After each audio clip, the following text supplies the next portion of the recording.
Allez, c'est l'heure d'affronter tes peurs et d'aller réaliser tes devis travaux. Tu te demandes comment faire pour pouvoir comparer facilement tes devis. Est-ce que tu dois en faire 1, 2, 3? Comment faire pour être sûr d'acheter au bon prix? Quelles sont les mentions obligatoires dans ton devis? Et également, quelles sont les questions essentielles à poser à tes artisans? Et on va voir ça tout de suite. Alors, premièrement, la règle numéro 1, quand tu vas réaliser tes devis travaux, c'est déjà premièrement de faciliter la vie de l'artisan. Donc, tu vas réunir pour lui un maximum de choses, notamment des photos du chantier, une vidéo explicative et si tu le peux, de faire un croquis qui te permettra d'avoir les cotes et de pouvoir justement montrer que tu as fait du travail et de montrer également que tu as déjà pris les mesures, ce qui empêchera potentiellement à un artisan véreux de te rajouter des mètres carrés perdus. Voilà, je dis ça comme ça. La chose essentielle à retenir, c'est que l'artisan, il n'a pas le temps. C'est-à-dire que l'artisan, le seul moment où il gagne sa vie, c'est le moment où tout simplement il travaille sur le chantier. Donc réaliser des devis, ça lui prend du temps, ça lui ramène pas d'argent et pour la plupart du temps, ça n'aboutit à rien. Il faut se mettre à la place de l'artisan, simplifier au maximum les choses et pouvoir l'aider, en tout cas à ce que ça aille le plus rapidement possible pour réaliser ses devis. Maintenant, ce que tu as besoin de faire, c'est que il faut que tu enregistres dans ta tête que les tarifs sont libres en France. Ça veut dire que n'importe quel artisan pourrait te vendre une prestation 1000 € du mètre carré, l'autre 50, il n'y aurait pas d'escroquerie pour autant, à condition que l'artisan délivre les mêmes tarifs à tous ses clients. Pourquoi? Parce que si jamais l'artisan fait 50 € à un client et 1000 € à toi, par exemple, il peut être prouvé, si jamais tu portes plainte, qu'il y a eu un tarif au faciès, c'est-à-dire que j'ai décidé de ce client de lui faire 1000 € alors que tous mes autres clients, je le fais 50, tout simplement parce que j'ai pu observer sa crédulité et que j'ai voulu faire ce qu'on appelle un abus de faiblesse. Donc, il faut faire attention à ça. Le seul moyen pour moi de te prémunir justement d'un artisan qui veut t'allumer comme une roquette qui brillerait à 3000 lieues de la Terre, c'est tout simplement le fait de faire plusieurs devis. Et ça, c'est une règle obligatoire. Je vais te parler de l'histoire de Jeff, qui est un de mes élèves de formation d'il y a longtemps. Je vais te raconter son histoire parce qu'elle est importante. On était en accompagnement, je l'accompagnais pour investir et puis je l'accompagnais dans les devis travaux. Et là, il trouve l'artisan. Ça y est, il m'a au téléphone le soir. Jérémy, j'ai trouvé le gars idéal. C'est bon, j'ai trouvé le partenaire et tout pour faire tous mes travaux. Je dis ok, vas-y, raconte-moi. Il me dit, ce gars-là, il peut suivre tous mes travaux de A à Z. Il m'accompagne, il fait la commande, il fait le suivi de chantier. Il fait tout de A à Z. On a été manger ensemble et tout. Je dis, vous avez été manger ensemble? Ouais, on a été manger ensemble et tout, on a bu un petit verre. Oula, j'ai dit là, ça sent pas très bon. Ça veut dire que là, il a flairé le pigeon et qui se dit, c'est bon, je suis sûr de faire mon oseille et donc automatiquement, tant que je le tiens, je vais pas le lâcher. Donc, j'ai dit à mon pote Jeff, maintenant c'est devenu mon pote, je dis Jeff, fais attention, tu sais, quand quelqu'un comme ça est trop proche de toi alors qu'il te connaît à peine, qu'il t'invite à manger et tout, c'est qu'il a flairé forcément le gros poisson. Il me dit, mais non, franchement, il est cool et tout. Mais je lui dis, mais t'irais inviter tous les gars avec qui tu fais des devis, toi? Ouais, c'est vrai que, je lui dis oui. Dis-toi que si le mec qui t'invite à bouffer dès le départ, c'est qu'il y a quelque chose, à mon avis, il y a anguille sous roche. En fait, ce qui s'est passé dans la tête de Jeff, c'est que il avait peur des travaux, il savait pas trop comment les gérer, et il est tombé sur quelqu'un qui lui a dit, tu vois ton problème, je le prends et je m'en occupe. Lui, sa peur s'est estompée puisqu'il a fait un transfert de charge entre sa peur et le fait de la déléguer, et en mettant la responsabilité sur les épaules de cette personne, lui n'avait plus ce sentiment d'oppression et automatiquement, il se sentait plus léger. Mais comme je lui ai dit, la douleur, elle sera présente soit pendant, soit après. Il n'y a pas 50 solutions. Quoi qu'il arrive dans tout ce que tu feras, soit tu vas devoir faire du travail au départ, petite phase d'angoisse, de questions, etc. C'est obligatoire. Tout ce qui est nouveau fait peur.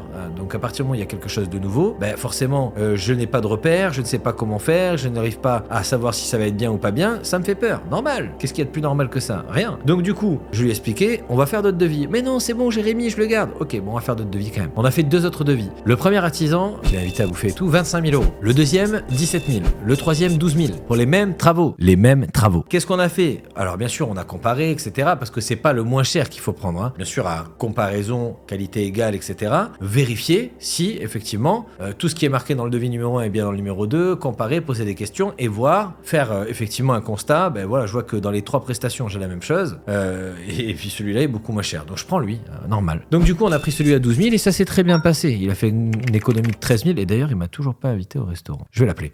Donc, ce qu'il faut retenir aussi, c'est que une fois que tu as fait donc tes 3 devis et que tu as donc choisi ton artisan, avant de prendre ta décision, demande à l'artisan en question ses références. Demande-lui des chantiers qu'il a réalisés, potentiellement un book photo, des clients chez qui tu peux aller voir le chantier réalisé et donc essaye de recruter un maximum d'informations. Parmi ces informations, je voudrais aussi savoir depuis combien de temps sa société est ouverte. Si elle vient juste de sortir de terre, potentiellement, j'ai des questions à me poser. Il vient juste d'arriver, est-ce que finalement le travail va être bien fait? Est-ce qu'il risque pas de disparaître du jour au lendemain, etc., etc. Ensuite, je vais avoir besoin de garanties. Ces garanties, je vais devoir lui demander, est-ce qu'il il a une assurance décennale. C'est une assurance qui va couvrir l'intégralité des travaux pendant une durée de 10 ans qui sont réalisés par cet artisan à condition que dans l'assurance décennale qu'il a, soient mentionnés les travaux qu'il va réaliser dans mon appartement. Ça veut dire que c'est pas parce qu'il a une assurance décennale que pour autant il est couvert pour l'ensemble des travaux. C'est-à-dire que si jamais il a pris une assurance décennale pour le carrelage, pour le parquet et pour la plomberie, et qu'il décide de me faire un bout de toiture, le bout de toiture n'est pas garanti, d'accord?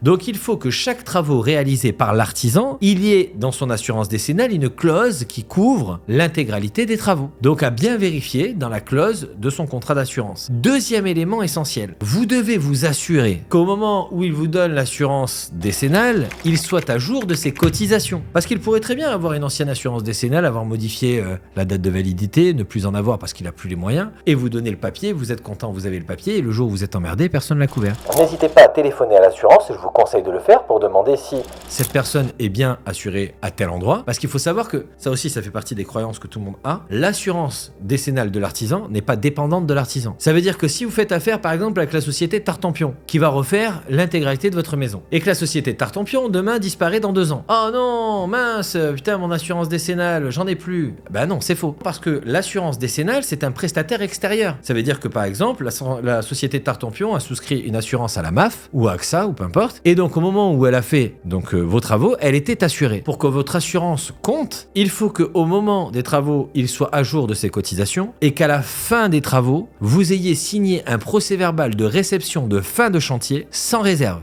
Donc ça peut être avec réserve, ça veut dire que si par exemple, il a réalisé l'intégralité des travaux, mais qu'il y a eu une malfaçon sur, je sais pas, un bout de la toiture, et qu'il est couvert pour, l'assurance fonctionnera qu'à partir du moment où la malfaçon aura été réglée. Donc le PV de levée de réserve, donc c'est comme ça, il y a toujours un PV de réserve à la fin, et un PV de levée de réserve une fois que les travaux sont terminés. À ce moment-là, et seulement à ce moment-là, l'intégralité de l'assurance fonctionnera. Exemple, si j'ai 80% des travaux qui sont terminés, mais que ma réserve porte sur 20%, dans ce cas-là, j'ai 80% des travaux sur lesquels je suis assuré. Les 20%, tant qu'il n'y a pas de levée de réserve, il n'y a pas d'assurance. C'est au moment où vous avez signé le procès-verbal de réception de fin de chantier que l'assurance totale prend le relais. Avant, c'est l'artisan. Tant que l'artisan n'a pas terminé le chantier n'est pas assuré pour la suite. Avant, ça veut dire que c'est une malfaçon, qu'il y a des choses à refaire. On peut pas faire intervenir l'assurance à ce moment-là. Sauf si la société vient à disparaître, il y a d'autres choses. Bon voilà, il y a d'autres critères. Mais vous avez les travaux qui se réalisent jusqu'à que vous ayez le PV de réception de fin de chantier. C'est l'artisan qui est responsable de votre chantier. Une fois que l'artisan a terminé, c'est l'assurance. Si dans 2 ans, l'artisan vient à disparaître, l'assurance est toujours là. Vous êtes garanti pendant 10 ans, quoi qu'il arrive. Donc assurez-vous bien de ces 3 choses. Qu'il soit à jour de ses cotisations d'assurance, en 1. En 2, que les travaux qui soient réalisés sont bien assurés par l'assurance décennale en question. Vous regardez dans le détail, qu'est-ce qui est assuré et ce qui est assuré, est-ce que c'est vraiment ce qui va être réalisé? S'il me marque qu'il est assuré pour le parquet qui me pose du carrelage, attention, voilà, c'est des détails, mais il faut vérifier. Troisième chose, il faudra bien un PV de réception de fin de chantier sans réserve pour que l'assurance décennale démarre. Elle démarre à date de la signature de ce PV de réception de fin de chantier. Donc une fois que c'est réalisé, vous êtes tranquille pendant 10 ans, même si la société vient à disparaître. Ensuite, pendant vos travaux, si vous voulez que ça se passe pour le mieux, je vais vous donner encore une astuce, c'est très simple. Qu'est-ce qui régit tout le monde, sans exception, hein? L'argent. Tout est régi par l'argent. Si jamais l'artisan n'est pas un escroc, c'est un bon artisan, d'accord? Vous lui payez l'intégralité du chantier à l'ouverture. Rac! C'est-à-dire que voilà, je t'ai payé, il y a 12 000 le chantier, il y en a pour 3 semaines. Je te paye les 12 000. Il les a déjà encaissés. Alors je vais faire les deux côtés. Je vais faire l'avocat du diable et l'avocat du Dieu. Je sais pas si on peut dire ça comme ça, ou de l'ange. D'un côté, l'artisan est sérieux, etc. Mais ça reste un être humain. Il a pris ses 12 000. Il les a déjà pris. Pendant 3 semaines, il va falloir qu'il bosse et il va rien gagner. Alors tu vas me dire, mais non, mais je lui ai déjà donné. Non, mais écoute ce que je te dis. Pendant 3 semaines, il va falloir qu'il bosse et il va rien gagner de plus. Il va avoir un autre chantier qui va l'appeler. Ah, il y a 3 000 € là à prendre. Ok, bon, j'arrive. Il laisse ton chantier en stand-by. Il y a plus d'argent à prendre sur le tien. J'ai pas dit qu'il allait pas terminer ton chantier. J'ai pas dit ça. J'ai juste dit que sa motivation, elle sera aux oubliettes. Alors bien sûr, il y a des exceptions. Si tu payes tout d'un coup, tu vas saper sa motivation à réaliser le travail, tu vas saper sa dopamine de récompense où à chaque fois qu'il va terminer une étape du chantier, il reçoit un paiement pour ça. Tu vois? Tu vas tout saper en fait. Il va pas être payé non plus au mérite. C'est-à-dire qu'en gros, il a terminé son chantier, tu viens, tu le félicites et en même temps tu lui donnes son chèque. C'est gratifiant. Tout ça en fait, tu vas lui voler tout de suite. Et en plus de ça, tu te mets dans des situations gravissimes parce que si tu le payes tout, l'artisan disparaît.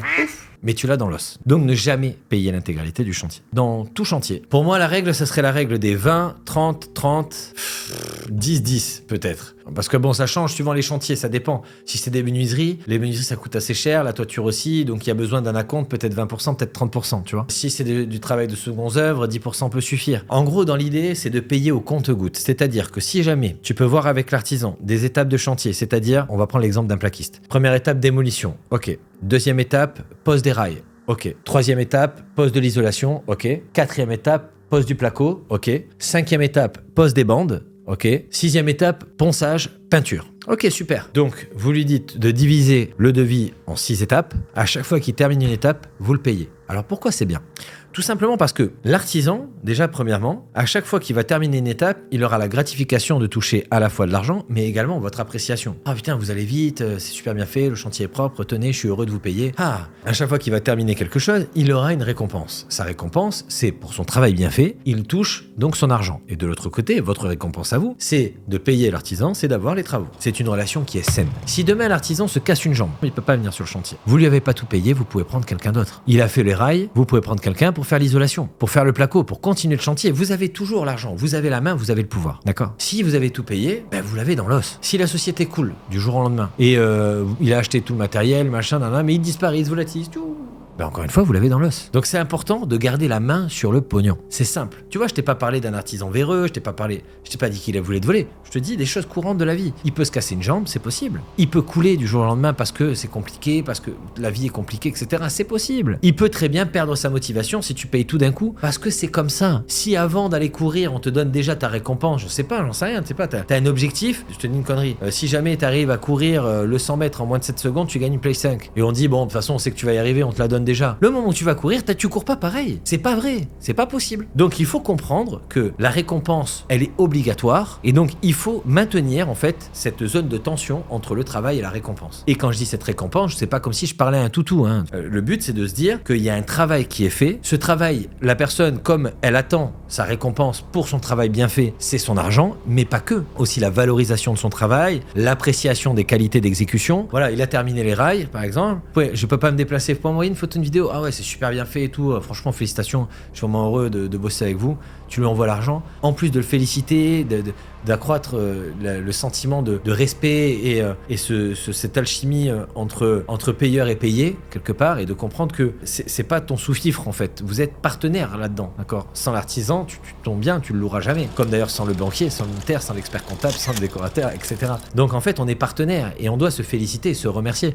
L'artisan, d'ailleurs, je te donne encore un tips, le jour où il t'envoie la facture, tu la payes dans la minute, te dépêche de le faire. C'est extrêmement apprécié des artisans. Il n'y a rien de pire un artisan qui a terminé son chantier et qui doit courir après ses factures. Rien de pire. Surtout que si tu veux créer dans la tête de l'artisan ce sentiment de réciprocité, c'est-à-dire que demain tu peux arriver sur le chantier et dire ah putain, vous m'aviez dit que c'était fini lundi, on est vendredi. Ouais, mais vous m'aviez dit que vous deviez me payer vendredi. Et ça a duré 2 semaines. Ah, oui, c'est bon, d'accord. Donc si tu veux pouvoir reprocher quelque chose à quelqu'un, il faut être irréprochable. Et si tu veux, dans le côté, parce que là c'est le côté négatif, mais dans le côté positif, si tu veux créer quelque chose de positif dans la tête de la personne avec qui tu bosses, paye-le tout de suite. Il va se dire ah putain, tu vois, j'ai à peine envoyé la facture, je suis déjà payé. Oh, magnifique. Ce gars-là, demain tu l'appelles pour une urgence, il sait qu'il fait l'urgence, il vient 2 heures parce que t'es vraiment dans la merde. Il se décroche 2 heures, il sait qu'il est payé dans la minute, il viendra à chaque fois que tu l'appelles. Et ça, il faut le retenir. C'est hyper important. Les artisans adorent être payés minute.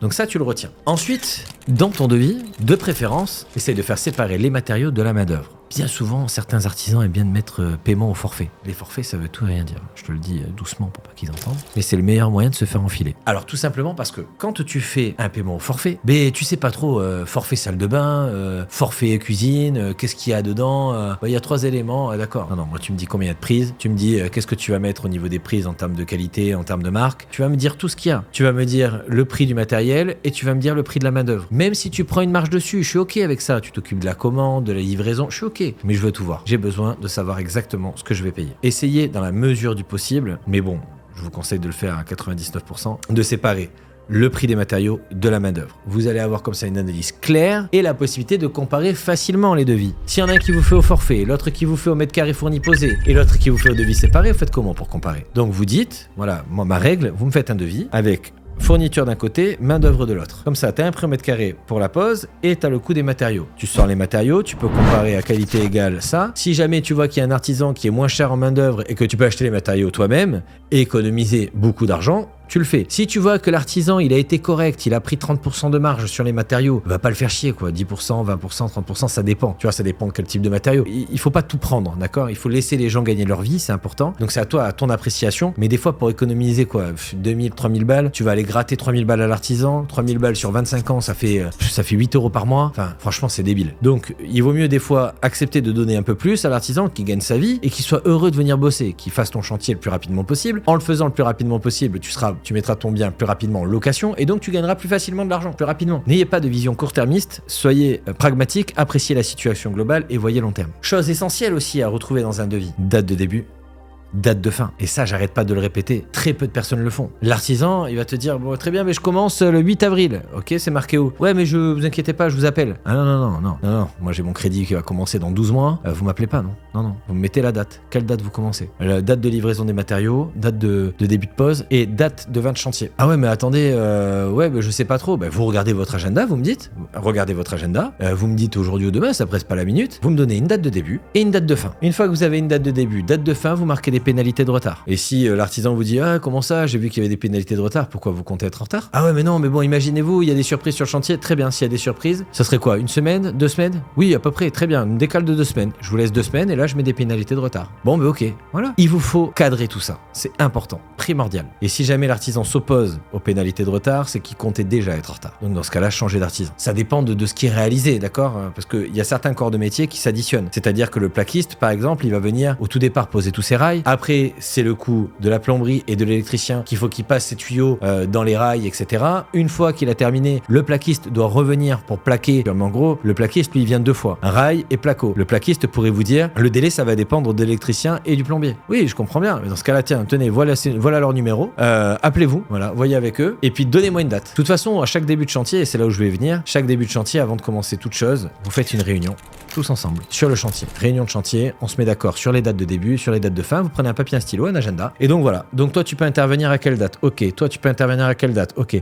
Toi, pour que tu puisses intervenir, il faut que tu sois venu avant. Ok. Donc tu peux venir quand? Ok. Ça vous prend, allez, 2 heures à 3 heures. Mais si vous faites pas ça, il y a de grandes chances que votre chantier se passe mal. Mais si vous faites ça, vous êtes tranquille. Si vous faites ça, vous vous garantissez avec ces 3 heures de travail, vous garantissez au moins 90% des emmerdes en moins. Parce que là, ils pourront pas vous dire, ouais, mais bon, t'as vu, c'est la faute de lui. Vous les faites tous venir, vous créez un groupe WhatsApp et vous les foutez tous dedans. Et vous-même. Et vous leur dites, je veux que vous conversiez ici. Quand il y en a un qui a une question, machin, nanana, je veux que vous conversiez. Je veux pouvoir avoir la vue sur toutes les dates que vous allez vous donner, qui est là, quand, etc. Vous mettez tout. Dernière chose essentielle, quand les travaux sont terminés, garantissez-vous la sécurité de l'intégralité du chantier en conservant pendant 10 jours après le chantier un séquestre. En gros, ça s'appelle pas un séquestre, mais en gros, vous séquestrez une somme, c'est-à-dire que vous conservez une somme, ça peut être 5 ou 10% du chantier, que vous ne payez que 10 jours après la réception du chantier. Vous signez le procès-verbal de réception de fin de chantier et vous conservez cette somme pendant 10 jours. Pourquoi? Parce que sur le moment, l'artisan nous a montré le chantier, on est content, on a des paillettes plein les yeux, c'est terminé, etc. Mais à l'utilisation, on n'a pas fait. Il est possible qu'une fois tout est terminé, que tu vois, t'es dans l'appartement, tu commences à utiliser, je sais pas,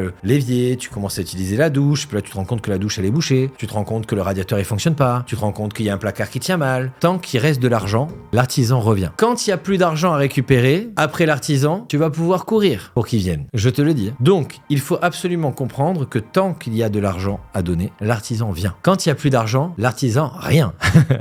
Donc retiens bien ça. Donc tu garderas cette somme pendant 10 jours, tu lui annonces, voilà, moi pendant 10 jours je vais garder la somme, ou 7 jours, c'est toi qui vois. Le temps de vérifier que tout se passe bien et dans 7 jours, je vous fais le virement, il n'y a pas de souci. Voilà, simple. C'est prévu dans le devis, c'est clair pour tout le monde et on n'en parle plus. Donc voilà pour cette vidéo, j'espère qu'elle t'aidera à y voir plus clair sur comment mettre en œuvre tes travaux, comment gérer un chantier. Je pense que je t'ai donné assez d'éléments pour y voir plus clair sur l'ensemble de ton chantier. Cependant, si jamais tu veux aller plus loin et en apprendre encore plus sur les travaux, que les travaux t'intéressent ou te font peur, et que tu as envie d'en savoir un peu plus, tu cliques sur le lien juste en dessous de cette vidéo. J'ai un cadeau pour toi, pour que tu puisses encore une fois en apprendre encore plus sur les travaux et effacer cette peur de ta tête pour que dans l'immobilier, rien ne t'arrête.